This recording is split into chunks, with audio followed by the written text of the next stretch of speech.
Este es el sensacional Karu Clínico. Soy Cristina Tenorio y esperamos que disfruten este nuevo tema. No olvides suscribirte y hacerte miembro del canal. Tiene beneficios muy buenos. En este mes del miedo, algo que quería tratar es hablar sobre las fobias. Verán, muchas veces relacionamos a las fobias con el miedo a una cosa, situación o sujeto, y hoy en día este término lo usamos más para referirnos a la ansiedad, pero en este caso las fobias son cosas diferentes. Como recordarán, la ansiedad es una sensación de peligro ante algo, de sentir cómo recorre una pequeña corriente en nuestra espalda hasta nuestra cabeza, del cómo aumenta la frecuencia cardíaca repentinamente. Puede que te suceda incluso esto cuando algún insecto o algún ratón se te presenta, o incluso cuando escuchas un ruido muy fuerte. Pondré este clip para que vean cómo podemos incluso generar las sensaciones de ser golpeados y tener miedo.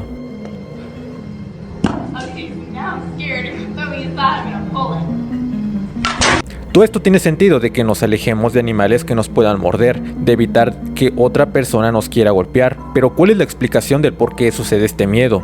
Esto está relacionado con nuestros pensamientos. Utilizaré otro ejemplo, por ejemplo los bichos. En el caso de los bichos, para algunas personas esto es incomprensible de tenerles miedo. Muchos dirán, pues solo es un bicho, mátalo, aplástalo y ya, caso cerrado. Pero esto no es tan fácil para todos, porque a buena parte de la población les genera ansiedad, y esto se le debe a la situación, la cual no queremos que se repita. Por ejemplo, si una vez te picó una abeja, no nos da tanto miedo a la abeja en sí, sino recordar lo desagradable que es el piquete o de la situación en la que se presentó, como en la cual había mencionado en el video de ansiedad, que esto a final de cuentas es un mecanismo de defensa para evitar el peligro. Pero por otro lado tenemos el término fobia. ¿Qué es una fobia? Entonces, ¿estamos ocupando adecuadamente el término fobia? Bueno, clínicamente, porque ya saben, esto es un canal clínico, podemos definir a la fobia como una ansiedad excesiva relacionado con objetos o situaciones específicas que no guardan proporción con el peligro real que se presenta. Aquí, por ejemplo, la diferencia que hay entre el miedo y la fobia radica en que en las fobias el miedo es muy persistente, que la exposición a un objeto o hecho provoca miedo y ansiedad intensos, provocando un ataque de pánico. No solo eso, pues también la persona afectada reconoce que el miedo es infundado y excesivo, claro, a excepción de los niños pequeños que a veces sienten miedo de cosas que para lo general a los adultos no es nada relevante, pero esto es reconocido por los adultos. Aquí se siente esa impotencia para controlar ese miedo tan intenso. La razón del por qué sucede todo esto es porque a nivel fisiológico hay un aumento de la actividad simpática. Esta, pues como recordarán, sucede a nivel del sistema nervioso. Ya saben, este es el sistema nervioso simpático, el cual ejerce efectos sobre diferentes órganos, como es el ojo, el corazón, las glándulas, que dan lugar a diferentes respuestas. Con ello provoca que haya mayor estímulo, que haya mayor taquicardia. Aquí, por ejemplo, ponemos a la amígdala, que es considerada la principal estructura cerebral implicada en los estímulos fóbicos.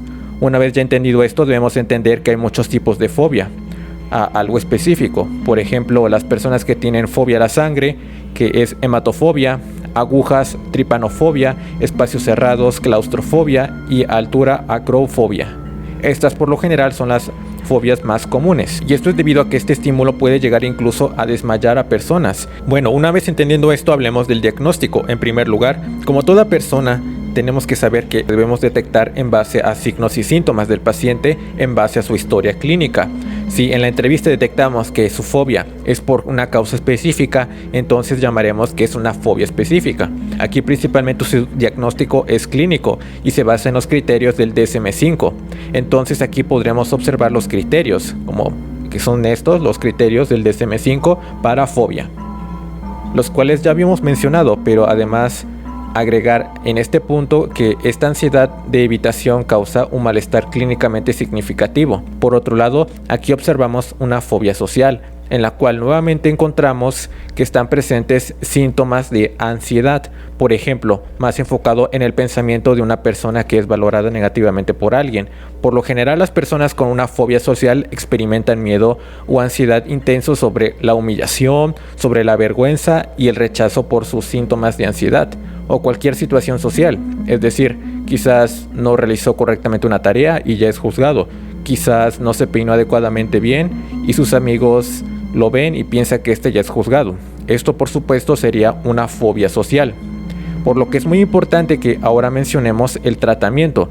No es únicamente utilizar medicamentos, también el paciente debe tener psicoterapia, la cual va enfocada a una terapia de exposición. ¿En qué consiste esto, Caro?, dirían ustedes. Dado que muchas fobias implican evitación dependiendo de cada fobia, debe de seguir un método y apoyo de un médico para que el paciente busque y se enfrente y se mantenga en contacto con ello, con lo que le produce miedo, y de que esa manera lograra que su ansiedad se alivie gradualmente mediante un proceso en el que se conoce como habituación. Dado que la mayoría de los pacientes sabe que sus temores son excesivos, vergonzantes o incluso incapacitantes, suelen estar dispuestos a participar en esa terapia y desde luego llegar al éxito. Por lo general, cada médico comienza con una exposición moderada. Por ejemplo, se le pide a los pacientes que se aproximen al objeto temido, o a la persona temida, o a la situación temida, pero desde una distancia segura. Si los pacientes describen aceleración de la frecuencia cardíaca o sensación de disnea cuando se enfrentan a la situación o objeto temido, se les puede enseñar a responder de una manera como respiración lenta, controlada, o con otros métodos que favorezcan la relajación cuando se encuentran en estas situaciones, y alejarse de esta para que continúen con otra sesión. De esta manera los médicos incrementan a nivel de exposición hasta que los pacientes logren tolerar la interacción normal con la situación o el objeto. Por ejemplo, usar un ascensor o cruzar un puente en el caso de la acrofobia. Recuerden que cada paciente a final de cuentas es diferente y no se le debe juzgar por el tiempo que llegue a tardar. Y si eres juzgado por lo que está pasando o por lo que estés durando, no dudes en cambiar de hecho incluso de médico.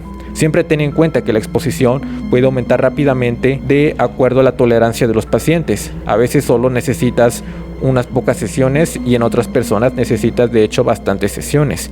Muchos esperamos que logren superar su fobia gracias a la psicoterapia, pero por otro lado también se ocupan medicamentos. Los medicamentos aquí van dirigidos para el tratamiento de la ansiedad. El tratamiento a corto plazo es una administración de benzodiazepinas, por ejemplo lorazepam de 0.5 a 1 miligramo por vía oral, o un beta bloqueante, generalmente se refiere propanolol de 10 a 40 miligramos por vía oral, entre 1 y 2 horas antes de la exposición. Por lo general, en casos de fobia social, se administran estos. También pueden ser utilizados cuando la exposición a un objeto o a una situación no puede evitarse. Por ejemplo, que una persona tenga fobia a volar y tiene que hacerlo sin previo aviso, o cuando una terapia de exposición no desea o no ha tenido éxito. De esta manera es que estaremos apoyando a nuestro paciente. Y bueno, espero que se haya comprendido bien este tema. Espero que les vaya muy bien y hayan estado informados sobre lo que sucede en estos casos y cómo tratarlo. Cualquier duda, no duden en dejarla en la caja de los comentarios. No me queda más que decirles que espero que les vaya muy bien y que nos vemos hasta la próxima.